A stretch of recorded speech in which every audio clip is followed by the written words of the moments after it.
मैं इनको किसान भाई नहीं कहूंगा कि किसान का चोला उड़े हुए हैं। किसान के चोले में राजनीति हो रही है। गलती किसकी? किसानों की, पुलिस की? किसानों पे डंडे, सरकार का संडे, सरकार ने संडे मना लिया, किसानों को डंडे लग गए। कोई पुलिस उनके घर गई थी क्या मारने? तो क्या जरूरी था? खट्टर साहब आते ही उद्घाटन करते, लोग ये भी कह रहे हैं सर वहीं से बोल देते कि जनता के लिए खुल गया जी टेम्परेरी वैसे हॉस्पिटल, 2 महीने बाद वो पत्थर कहाँ जाएगा? यहाँ आने में क्या दिक्कत थी? किसी को क्या दिक्कत थी?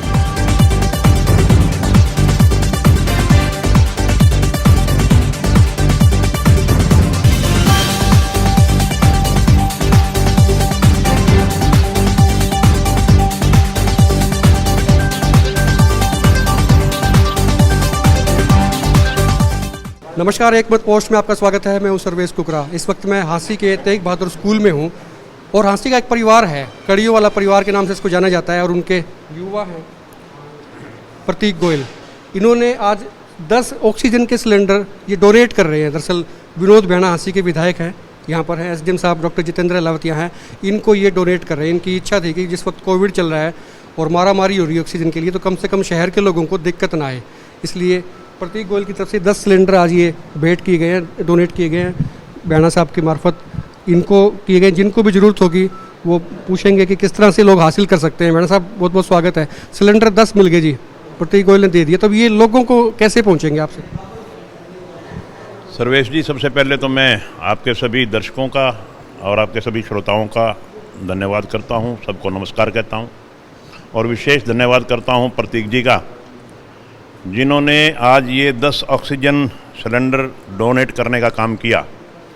आज आप समझ सकते हैं कि कोरोना के महामारी के समय में जिस तरह से पीछे हमें गैस के सिलेंडरों की दिक्कत आई, गैस की दिक्कत आई, और उसमें आज बहुत बड़ा योगदान है इस कोरोना महामारी में प्रतीक जी का, क्योंकि जिस चीज़ की ज़रूरत होती है और समय के अनुसार वो ज़रूरत पूरी हो जाए, वो ज़रूरतमंद चीज़ मिल जाए, क्योंकि इससे इंसान की जान बचती है।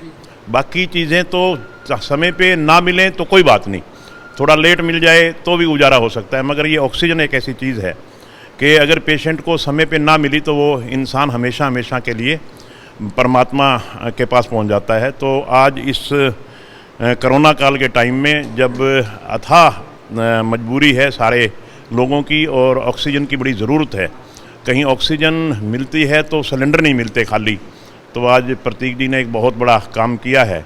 ये 2 दिन से कह रहे थे, कल बाय द वे हम प्रोग्राम में बिजी थे मुख्यमंत्री जी के, तो कल ही ये शाम को मुझे मिले, उन्होंने कहा जी हमने 10 सिलेंडर डोनेट करने हैं। तो मैं आपके माध्यम से इनका धन्यवाद भी करता हूँ कि इन्होंने इतना नेक काम किया। जहाँ तक आपने पूछा कि ये किसको कहाँ अवेलेबल होंगे, तो कल इस बारे में जब इन्होंने मुझे बताया तो मेरी डीसी मैडम से बात हुई कि हमारे पास एक सज्जन हैं 10 सिलेंडर देने वाले, डोनेट कर रहे हैं, तो बताइए ये सिलेंडर कहाँ भिजवाएं। तो उन्होंने एक बार तो कहा कि आप हिसार भिजवा दीजिए। तो मैंने कहा जी ये हांसी भी तो हमें चाहिए।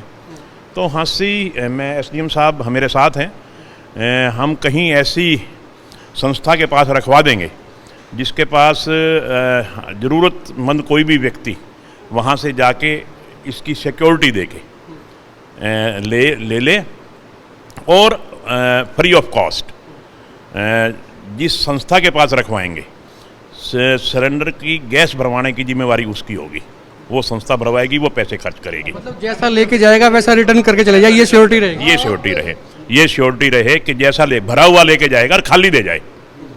हमें ये जरूरत नहीं कि वो भरा हुआ दे के जाए, खाली दे जाए, मगर दे जाए वापस, उस बात की सिक्योरिटी रखेंगे। और जिस संस्था के पास ये रखवाएंगे वो हम अभी सोच लेते हैं एसडीएम साहब और मैं, विशेष तौर पे आम आदमी को जिसको गैस चाहिए और अवेलेबल नहीं होती, बेचारे को कहीं सिलेंडर नहीं मिलता, ऐसे आदमियों को सुविधा। दिनों तो बड़ी मारामारी थी, एक सिलेंडर के लिए फ़ोन करते थे, फिर अल्टीमेटली फिर आपके पास में आते थे, आपके फ़ोन से सिलेंडर मिलते थे। नो डाउट हमने वो समय देखा है कि बहुत संघर्ष करने के बाद रात को 2-2 बजे हमने कहाँ से सिलेंडर मांग के दिए हैं लोगों को, और भगवान की कृपा से उन सिलेंडर की वजह से काफ़ी लोगों की जान भी बची है।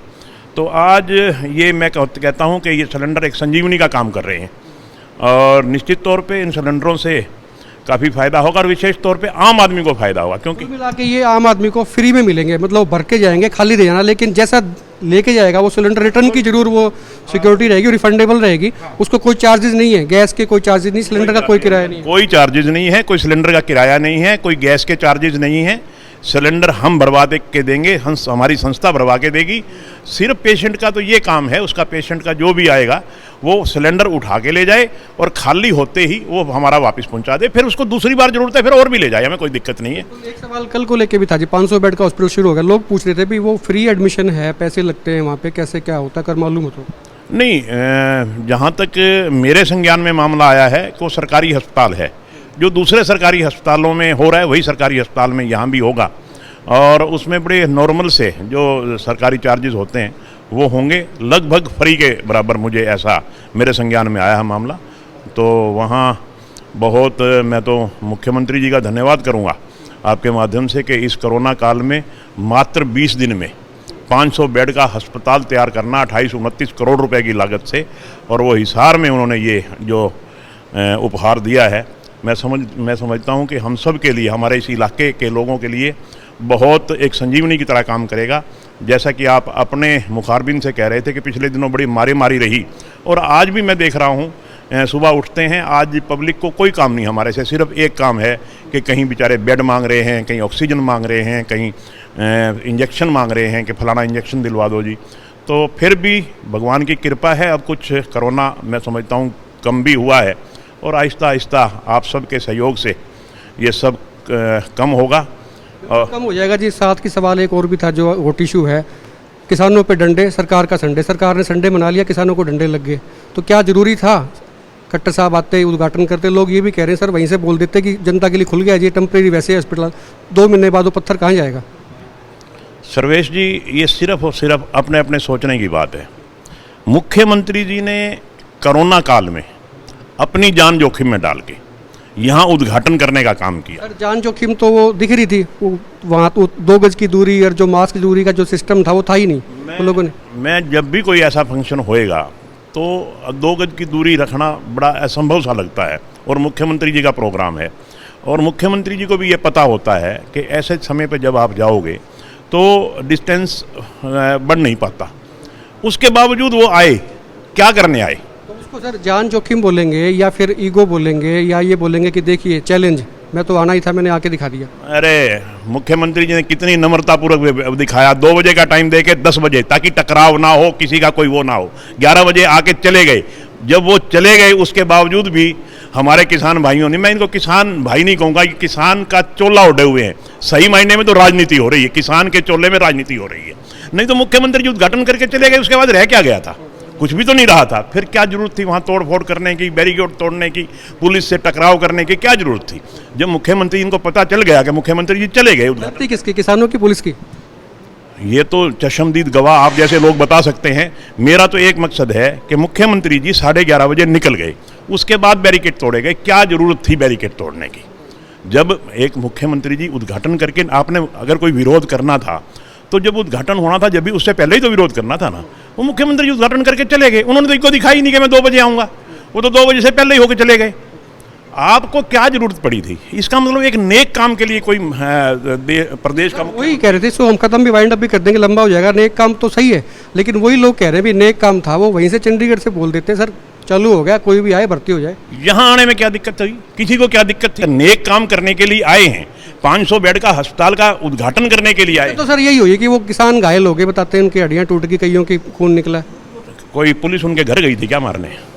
जब उनको पता है कि मुख्यमंत्री जी उद्घाटन करके चले गए और बैरिकेड तोड़ना, फिर पुलिस से टकराव करना, अब तो ये आप लोग बता सकते हो ज़्यादा अच्छी तरीके से कि कहाँ किसकी गलती रही। मगर मैं एक बात कहता हूँ कि 500 बेड के अस्पताल का उद्घाटन करना आज के दिन एक संजीवनी का काम था। उसमें तो हर आदमी को राजनीति छोड़ करके एक मुठ होकर के पूरे समाज की सेवा के लिए, हर प्राणी की जीव रक्षा के लिए हमें एक होना चाहिए और एक दूसरे का कोऑपरेट करना चाहिए। कुल मिला के 500 बेड का हॉस्पिटल हिसार को मिला है, और आसपास के बहुत से लोगों को फायदा भी होगा, और उसी कड़ी में ये 10 सिलेंडर है, इनका भी फायदा मिलेगा, खास करके आंस के लोगों को जो पिछले दिनों मारा मारी थी कि गैस नहीं मिल रही है, ऑक्सीजन नहीं मिल रही है। फैसला ले लिया गया सिलेंडर, जैसे मैंने पूछा था कि हासिल करने के लिए जिसको जरूरत होगी क्या तरीका रहेगा, मैडम साहब क्या तरीका निकाला, जैसे आपने भी डिस्कशन किया? अभी आपसे बात होने के बाद मुझे नज़र आ गए प्रेम वर्मा जी, जो JCI स्टार के प्रधान हैं, यहाँ की जो संस्था है JCI स्टार उसके प्रधान हैं। तो इन्होंने बाहर्ष खुद कहा कि ये जिम्मेवारी हम ले लेते हैं, हम ही भरवाएंगे और हम ही इसका लेखा जोखा रखेंगे और सिलेंडर रखना हमारी जिम्मेवारी, और आखिरी दिन जब पूरी जनता की सेवा हो जाएगी, जिस दिन कोरोना काल खत्म हो जाएगा भगवान की कृपा से, उस दिन आप हमारे से संभाल लेना। JCI स्टार से संपर्क कर सकते हैं। प्रेम वर्मा उनके अध्यक्ष हैं। कोई नंबर हो तो आप वर्मा जी, आप कोई नंबर बता पाएं लोगों को? 9812036095।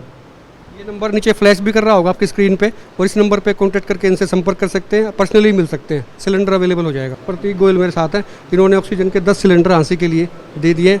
बयाना साहब की मार्फत जो है अभी हाँसी के लोगों तक पहुँचेंगे, उनके काम आएंगे। आप अपने कमेंट नीचे जरूर लिखिए और आप देखते रहें एक बार पोस्ट। नमस्कार।